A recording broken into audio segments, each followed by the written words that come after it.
Welcome back to On the Same Page. We are on Daf Yud Ches Amud Beis 18b of Maseches Megillah, starting from the very bottom of the page. And on the bottom line, it quotes the Mishnah, which said that Haisa Ksuva, if it was written with Sam or Sikra or Kumos or Kankantom, all of those things would make it pasul, would make the Megillah unusable, unfit. Ala niyar v'ala diftera, or on niyar, or on diftera, all those things, lo yatze, you're not yotze, you don't fulfill your obligation of reading the Megillah. So now the Gemara discusses what those things are. So it tells us that Sam is Sama. I hope that helps.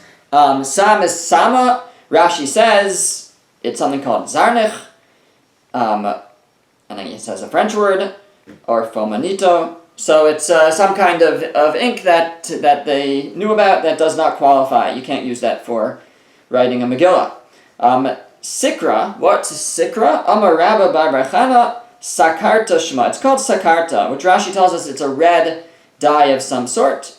They use it to color treason, which are either shields or like blinds, which is the same word, like protective blinds. Kumos, you can't use kumos either. What's kumos? Kuma. It's kuma. What's kuma? Rashi says sraf ilan. It's tree sap, tree resin. Kankantum, you can't use kankantum, that's charsa de ushkafi. What is charsa de ushkafi? It's some kind of dye that they use to dye shoes black. That dye also cannot be used for writing a Megillah. And it can't be written on diftera or niyar. What's diftera? Demoliach v'kamiach v'loaf. It's diftera is that the hide, it's written on a hide, but it's been salted, and it's been washed with water. V'loafitz, but it hasn't been tanned with afitz, I think is galnat. It hasn't been tanned properly. That's also no good. It didn't go through the proper process. And niyar is machka. Niyar, we translate as paper, and it sounds something like paper. Rashi says it's a type of grass that's made with glue. I guess it's put together with glue, basically paper. So you can't write a Megillah on paper. It has to be on cloth, on parchment that's properly prepared, and it has to be written using dio, which is a specific type of ink that we allow. It also has to be written ksuva ashuris. It has to be written in Lashon HaKodesh. Dichsiv, the Mishnah said, at least, Dichsiv, as it says, kichsavam v'chizmanam, like their writing and like their time. So this pasuk is in the Megillah, and it says that the Jewish people accepting on themselves to make this yantif, kichsavam v'chizmanam, as it was written and as it was and ending its time, and every year. And kichsavam implies you have to write it the way it's meant to be written, which is in Lashon HaKodesh. Al ha-sefer uvidio, and it said it has to be written on a parchment and with dio. Minalong asked the Gemara, how do we know that that is a requirement when it comes to writing a Megillah? Explains the Gemara, asya ksiva ksiva. We can learn a gezerah shabbat, we can learn to compare the word ksiva in our context from the word ksiva in another context. Ksiva means writing. So ksiv hachat says over here in the Megillah, Vatikasev Esther Amalka.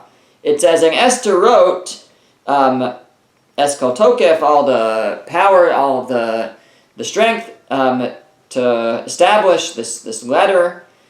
So she wrote basically the story down, and that's how we model, how we write the Megillah, is the way that she wrote it. Uksiv Hasam, and it says in Sefer Yirmiyah, it says, Vayomer lahem Baruch mi, and Baruch said to them, Baruch was the scribe of Yirmiyah Hanavi, he said, Mipiv yikarei elai, with his mouth he'll read to me, or call to me, as all these words, Vaniko sev ala sefer bidio, and I write on a sefer, on a scroll, bidio, with parchment. So we learn, there it says he writes with, sorry, not with parchment, with dio, with the special ink, on parchment. So there, we learn from there that that's how you write. That's how you're to write, just like it says over there that he wrote this way.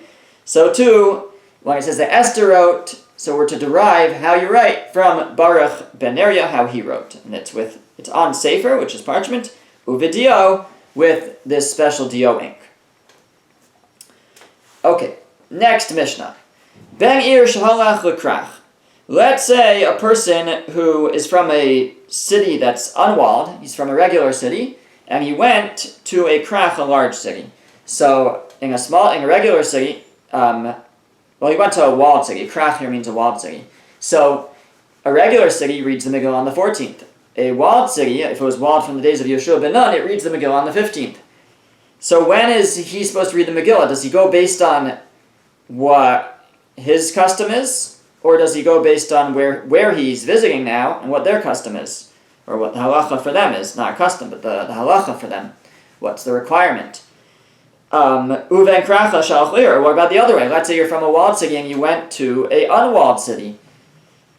So how do we determine if you have to read on the day that you're there? So really, the question is going to be, while you're there, if they're reading the Megillah, are you required to read it too? So, im asid lachzer lemekomo korek mekomo. If you're going to return home to your own place, so then you should read based on your place. V'im lav, and if not, korei mahen. If not, you should read with them. Now we're going to elaborate and explain that in the Gemara, how that's going to work. Does it mean if you're ever going to return? Is there a certain amount of time that you have to return within? But just the statement of the Mishnah is that if you go from an unwalled city to a walled city, from a walled city to an unwalled city, so then if you're in the future going to go back to your place, you read like your place, and if not, you read with them. From where must one read the Megillah from? The Yotze to fulfill his obligation. Do you have to read the whole thing? Can you start in the middle? So Rabbi Meir Omer Kula. Rabbi Meir says you have to read the whole thing. And that's how we paskin. That's how we're going to really have to read every word of the Megillah. Rabbi Yehuda Omer Me Ish Yehudi. Rabbi Yehuda says you can start from Ish Yehudi. When the Megillah introduces Mordechai, that's where you can start from. Rabbi Yossi Omer Me Achar Advarim Leila. And Rabbi Yossi says from Achar Advarim Leila, which is the beginning of Haman. Achar Advarim Leila, after these matters, the king elevated Haman. So that's where you have to start from. And the Gemara will explain why each opinion came to their conclusion. Okay. Back to the beginning of the Mishnah though. So Amar Rava says, that which we say in the Mishnah, that a ben krach, if you're from a walled city and you went to a unwalled city and you're planning to go back home, that you read like the people of your place and not on the 14th. So let's say, you're from a walled city, you're from Yerushalayim, you went to Beit Shemesh, which is unwalled, on the 14th. But you're planning to go back to Yerushalayim. So the Mishnah said, if you're planning to go back, you read like your place, you read on the 15th. So when are you planning to go back? So says Rava, Lo shanu ala sha'asad l'achzer b'leila yodalad. We're only talking about where you're planning to go back on the night of the 14th of Adar. Aval ein asid l'achzer b'leila arba asar. But if you're not planning to go back on the night of the 14th, Kore imahen, you should read with them. So if you're going to be in Beit Shemesh overnight, even though you're from Yerushalayim and you read it on the 15th normally, but you'll now be required to read with the people of Beit Shemesh on the 14th if you're going to stay overnight and not go back that night. How do we know? So Rava's going to explain. Amar Rava, says Rava, Mina Minala. What am I basing this on? From where am I saying this? Dichsiv, because it says in the Megillah, Al Kain, therefore Hayudim HaPrazim, the Jews who are from scattered places, Hayoshvim B'arei Prazos, who are dwelling in the scattered cities, meaning the unwalled cities. Scattered means nothing holding it back from spreading more. So it says regarding those people, it says, they make the 14th the day of celebration.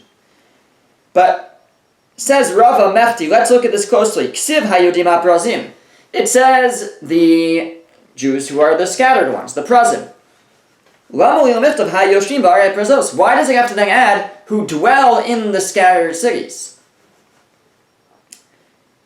It says that's who they are. They're the Prazim. So why does it add the Prazim, the scattered ones who dwell in the scattered cities? That's superfluous.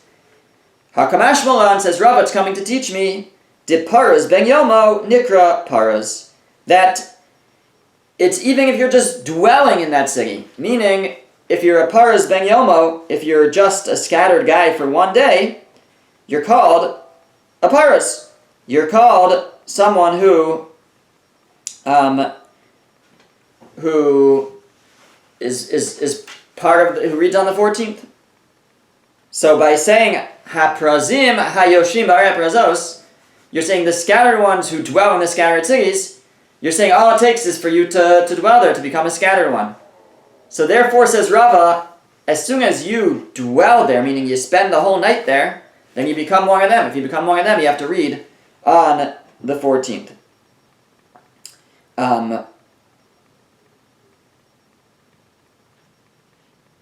So that's what it depends on. It depends on when you're going back. The Mishnah had said that if you are asid lachzer, if you're going to go back home, so you read like your home minhag. But, says Rava, that's only if you're going back before the morning. But if you're going to stay overnight in a 14th place, in Beit Shemesh, saying you're going to read, like you have to read along with them, both in the nighttime and the daytime. You become like one of their city for that time, and you have to read it on that day. Now, if you do end up going back after that, you'll also have to read again on the 15th. I believe. Okay, now, Ashkechan Paras. So we have a source for how if you spend the night in Beit Shemesh, in an unwalled city, you become like that. We sourced it in the Megillah. But Mukaf Minah, but how do we know that that's true also for a walled city? That if you spend the night in a walled city, you're considered like a member of the walled city. So the Gemara says, Svarahu. It's logical. Midde paras ben yom mokari paras. If somebody using an unwalled city for one day is called a member, a citizen of the unwalled city, just for staying overnight, so mukaf ben yom mokari mukaf. So the same thing should be true for a walled city. Why would it be any different? If you stay overnight, you become part of that city, and you become required to read the Megillah on that night and that day, if you're planning to stay overnight.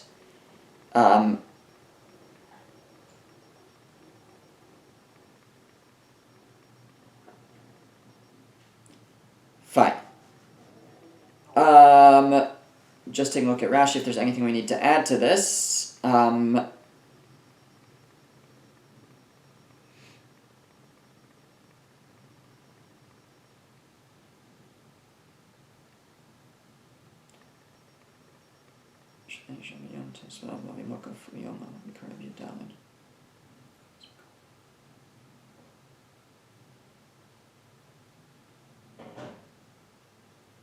Okay. V'amar Rava. And Rava said further, Ben kfar shalach la'ir. Let's say you come from a village. So we learned way back in the beginning of the Masechta that if you live in a village, then you get to read early, depending on when Purim falls out. But we said you can be makdim liyom haknisa. You can read early on the market day. So up to as early as the 11th of Adar. So if you live in a village and you don't have a Kriyas Megillah in your city, in your village, so you have to go into town to hear the reading of the Megillah. So the Chachamim said that if you're in town on Monday or Thursday before Purim, you can read the Megillah then, even though it's early. It's the 13th, the 12th, whatever it might be, you can read the Megillah early. So Rava says, that's true if you're not going to be there on the 14th. But let's say you're anyways going to be there on the 14th. So therefore, says Rava, Ben kfar shalach la'ir, if a person of a village goes to the city and he's going to be in the city on the 14th of Adar, let's say the 14th of Adar is a Wednesday, let's say. So he comes in for market day on Monday. So usually you'd be allowed to read early on the 12th of Adar on Monday. But But if he's planning to be there, he's staying. He's going to be there anyways on Wednesday on the 14th. Then he should read on the 14th. Says Rava, if he's a citizen of a village and he went to the city, benkach ubenkach kara iman. Either way, whether he's going to stay, even if he's going to leave before the morning, but if he's there at night, he should read at night with them. My taima, what's the reason? Because because really he's supposed to read on the 14th. A village is really, it's an unwalled city, really the ideal day for them to read is the 14th. But the rabbis were lenient on them in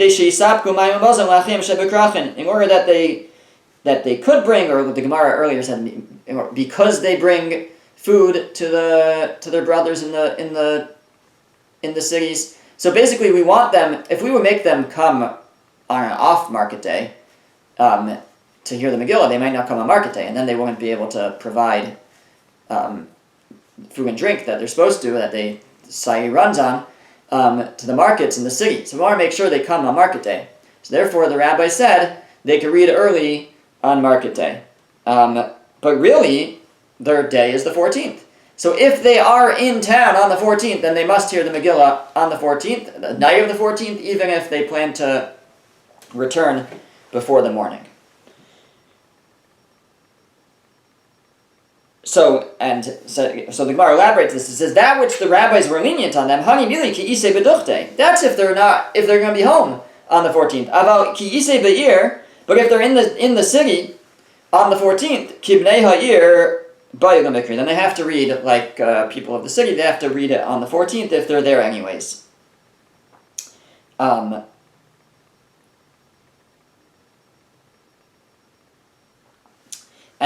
even though they already heard it, they would have to hear it again. That's what Rashi says. So they came in early on market day, and they read it on Monday, on the 12th. But then they ended up staying until the 14th, and they're there on the 14th. So then they would have to read it again on the 14th, because that's their main day to read it. Eisvei Abaye. Abaye asked a contradiction from a brisa. Ben krach shalach l'ir. The brisa says if someone from a walled city went to an unwalled city, ben kach kar kimakomo. He should either way read like his place. That's what the brisa says, that if you're from an unwalled city and you go to a walled city, you always read like your place, you read on the 15th. Sorry, if you're from a walled city and you go to an unwalled city, read like your place, read on the 15th. So the Gemara says, what are you talking about? Ben krach sal kadaitach? You think it said it about somebody from a walled city? B'masa v'lachzer tol yamosa. The Mishnah said it depends if you're going back or not. What do you mean? How can you have a brisa that says, read it like you always read it like your place? The Mishnah said it's dependent on if you're going home or not. So Ella lav ben kfar. So it must be that this brisa was not talking about ben krach. It was a mistake, and it really is about ben kfar, a villager. And it says that, and therefore it would read if a villager goes to town, benkach or benkach, he reads kimakomo. Either way, he reads like his village, which should contradict what Rava was saying. Rava said he would have to read like the town. If he's in town on the 14th, even if he read early, he has to read on the 14th. But this seems to say that he has to read Kimiko. He would read Kimikomo. He would read like his place, which they read early if the calendar falls out that way. Says the Gemara, V'lav teirutzi mitaratzta tini kora imahen. Didn't you already answer it, and therefore read it kara iman? And what I think this means is that we already have to make a correction to this brisa. We see that there's something wrong with this brisa in the first place. So once there's something wrong with it, we have more liberty to then say there's something else wrong with it. It shouldn't say kara kimakomo. He should read like the people of his place. It should say kara iman. He reads with them, and then it would fit with what we're suggesting. So it's interesting because it seems that this tani this idea, rewrite the Brisa, is going on behalf of Rava. Rava had said that people of a village who go into town, they have to read like the town. They can't read early. Or if they read early, they have to read again. If they're in town on the 14th, they have to read on the 14th. And Abaye asked on Rava from a Brisa. Now, and we answered, Tani, rewrite the Brisa. Now, typically, if you pay attention, Rava's very hesitant throughout Shas to rewrite a Brisa, to say Tani. It's usually Abaye who says that, and Rava usually responds that, but it doesn't say that. Or, no, you could read it, you don't have to change it, you could answer the question without changing it. That's usually Rava. But here it seems that we're doing a Tani on behalf of Rava. And I wonder if the idea and the way that you're to read this is, V'lav tirutzi mitoratzta. Didn't you already have to answer up this Brisa and rewrite it? Well, once we already have to rewrite something in the Brisa, even Rava is more willing to rewrite something else. Once it was clear, it couldn't be talking about a ben krach. We had to change that to a ben kfar. We had to change it from someone from a walled city to someone from a village. Well, once you're rewriting that, let's rewrite the whole thing, basically, is what we would be answering, and say that what it meant to say was somebody from a village who goes into a city has to read like the people of that city. If he's there on the 14th of Adar, he has to read on the 14th. Okay. The second half of the Mishnah dealt with how much of the Megillah you have to read. It's like Mehechan Kari Adam Megillah. Tanya, we have a Brisa that brings even more opinions. Rabbi Shimon Bar Yochai Omer, Mi Balayla Hahu. It says that Rabbi Shimon Bar Yochai says that you can start reading the Megillah from Balayla Hahu Nadadash Nasa Melech. On that night, the king couldn't sleep. You can start reading from the beginning of the 6th chapter. So now we have 4 opinions. You have to read the whole thing. That was Rabbi Meir. Rabbi Yehuda said you have to read from Ish Yehudi, from the introduction of Mordechai. Rabbi Yossi said from Achar Hadavrim Ha'el, when Haman comes into the picture. And now we have Rabbi Shimon Bar Yochai saying from Balayla Hu Nadadash Nasa Melech, when the king couldn't sleep. So what's this all about? So Rabbi Yochanan says V'kulan Mikra Echad Darshu. They all learned it from the same pasuk, and just arrived at different conclusions. The pasuk says Vatikasev Esther Amalka uMordechai Yehudi es Kol Tokef. That Esther and Mordechai wrote Kol Tokef, all of the power, or the demonstration of power. So that's what they wrote down, meaning that's the main part of the Megillah. Now the question is, whose demonstration of power? So Manda Amar Kula, the one who says you have to write the whole thing, Tokfo Shel Achashverosh. The power of Achashverosh, which starts from the very beginning. That's where you see Achashverosh's might, his power, his wealth. He makes this big party. Uman Damar Meish Yehudi, the one who says you can start from Mordechai, so Tokfo Shel Mordechai. It's talking about the power of Mordechai. Mordechai did rise to great power. And the story starts with his introduction. Uman Damar Me'achar Advarim Ha'eleh, the one who says you start from Achar Advarim Ha'eleh, says Tokfo Shel Haman. It's talking about the power of Haman. Uman Damar, that's when Haman gets elevated to power.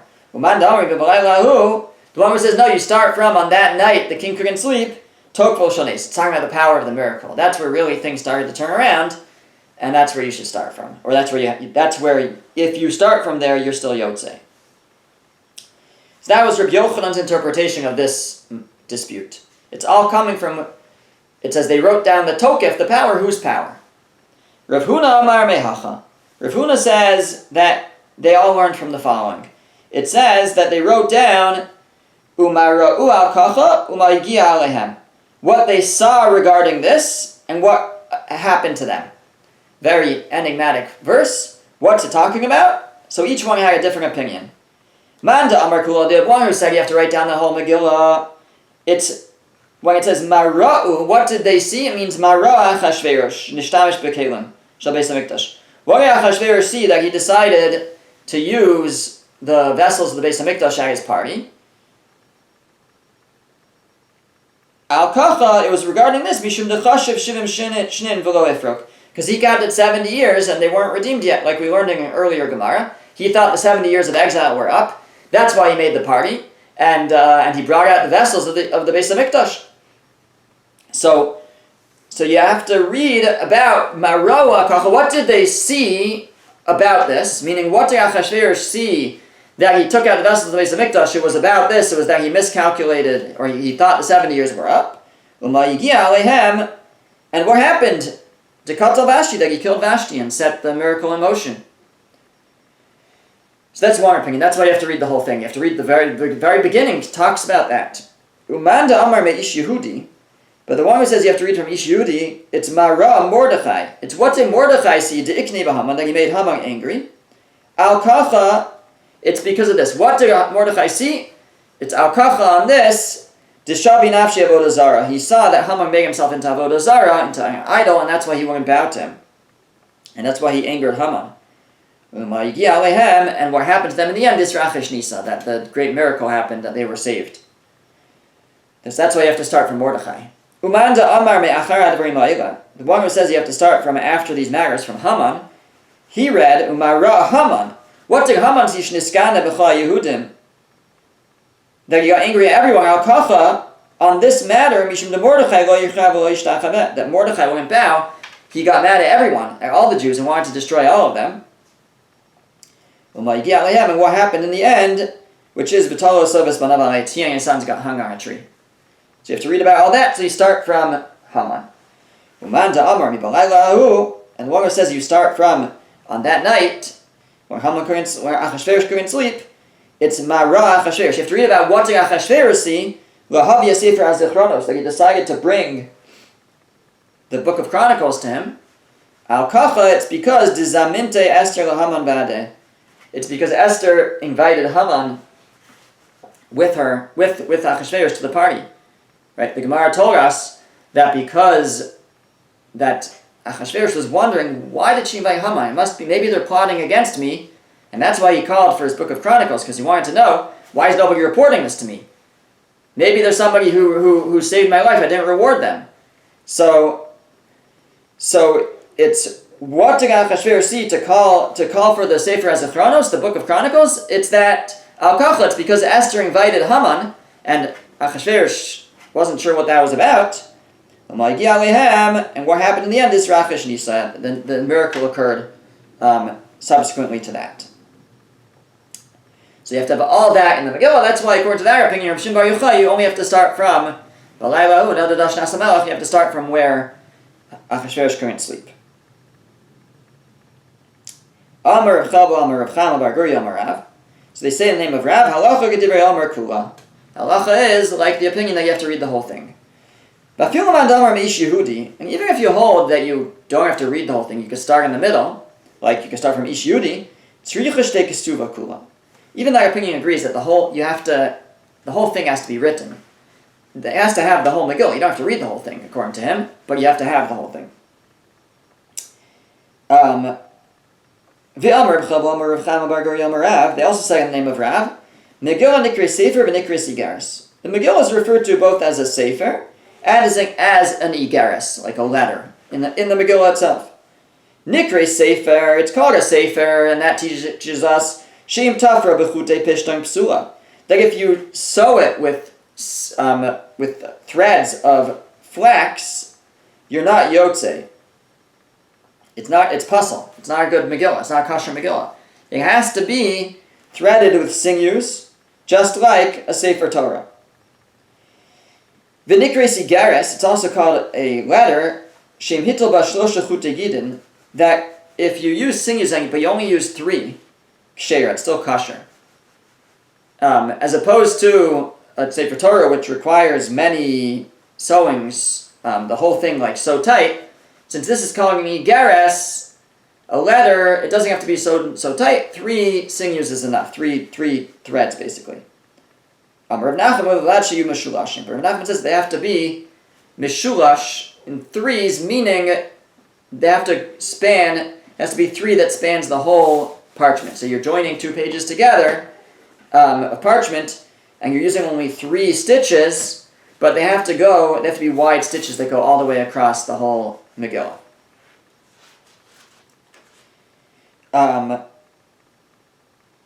You could do more, but you only need 3. Amar Yudah Amar Shmuel. Read a second in the name of Shmuel. Hakari Megillah Ksuva being Ksuvim lo yatsa.